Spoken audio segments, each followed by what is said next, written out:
I've been trained as a diversity consultant through the foundations of intercultural thought and theory by some of the fathers and mothers of in the field of intercultural work, and I've done this work for the last 30 years. But the interesting part about my background is that one, I grew up in a multicultural community environment myself. As a small child, there were people of just about every culture in the neighborhood that I grew up in. I spent Hanukkahs and Passovers in Jewish families' homes. I spent time watching my parents dance to Scandinavian music. I spent time on my hands and knees listening to the Tales of Hoffman and Madame Butterfly, while at the same time listening to Motown and James Brown. And all of those experiences that we had as members of the Black Panther Party taught me the value of and reinforced the value of judging people by the content of their character and not the color of their skin. That was my whole early adult life.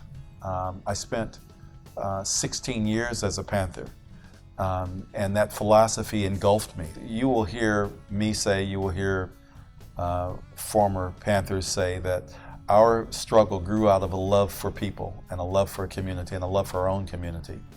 And I live to make a difference in the world. And I think that's the mantra, is can I make a difference? Can I live intentionally?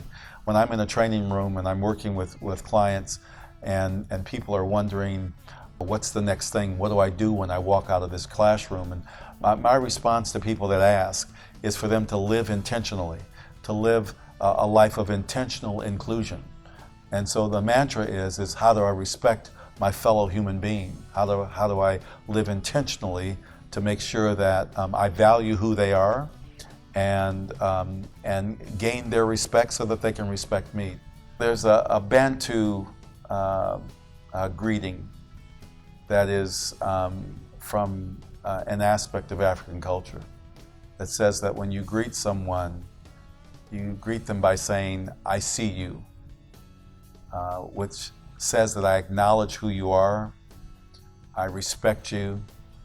The return greeting is, "I see you," and then one says, "I am here, I am present."